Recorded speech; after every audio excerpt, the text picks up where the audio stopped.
കുറച്ച് ദിവസങ്ങൾക്ക് മുൻപാണ് അമേരിക്കൻ പ്രസിഡന്റ് ഡൊണാൾഡ് ട്രംപ് സ്വയം ദൈവമായി പ്രഖ്യാപിച്ച് സമൂഹ മാധ്യമങ്ങളിൽ ഒരു ചിത്രം പങ്കുവച്ചത്. ആശുപത്രി കിടക്കയിൽ കിടക്കുന്ന ഒരു രോഗിയെ സുഖപ്പെടുത്തുന്ന ട്രംപിൻ്റെ ചിത്രം അതിവേഗം വൈറലായി. പിന്നാലെ വിമർശനങ്ങൾ ഉയർന്നതോടെ അത് പിൻവലിച്ചു. ഏപ്രിൽ 12-നായിരുന്നു ഈ സംഭവം. കൃത്യം 10 ദിവസങ്ങൾക്കിപ്പുറം ഏപ്രിൽ 22-ന് ദ ബോയ്സിൻ്റെ 5ാം സീസണിലെ 4ാമത്തെ എപ്പിസോഡ് കിങ് ഓഫ് ഹെൽ പുറത്തിറങ്ങി. ഇതിനു മുൻപത്തെ സീസണുകളിലും എപ്പിസോഡുകളിലും ഞാൻ മനുഷ്യനേക്കാൾ വലിയവനാണെന്ന് മാത്രം പറഞ്ഞ ഹോംലാൻഡർ എന്ന സൂപ്പർ ഹീറോ ആ എപ്പിസോഡിൽ പറഞ്ഞ വാചകം ഞാനാണ് മിശിഹ ലോകരക്ഷകൻ എന്നായിരുന്നു. അധികാരത്തിൻ്റെ തലപ്പത്തെത്തുമ്പോൾ ദൈവം എന്ന ചിന്ത കൈവരുന്ന മനോഭാവത്തെ സീരീസ് ഇത്ര കൃത്യമായി എങ്ങനെ പ്രവചിച്ചു എന്നായി പിന്നീടുള്ള ചർച്ച.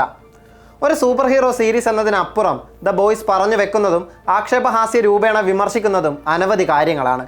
മോഡേൺ സെലിബ്രിറ്റി കൾച്ചറിനെ, മോബ് കൾച്ചറിനെ, കോർപ്പറേറ്റുകളെ, സാമ്പത്തിക ലാഭം മാത്രം ലക്ഷ്യമിട്ടുള്ള യുദ്ധക്കൊതിയെ, വിശ്വാസത്തെ, പ്രൊപ്പഗാൻഡ മാധ്യമങ്ങളെ, സിനിമാ ഫ്രാഞ്ചൈസികളെ, ആധുനിക കാലത്തെ രാഷ്ട്രീയത്തെ, അങ്ങനെ ഒന്നിനെ പോലും വെറുതെ വിടാതെയുള്ള സറ്റാരിക്കൽ ക്രിറ്റിസിസം. ഇന്നുവരെ കണ്ടുപോകുന്ന സിനിമാ സീരീസുകളിൽ നിന്ന് ബോയ്സിനെ വേറിട്ട് നിർത്തുന്നതും ഇതുതന്നെയാണ്.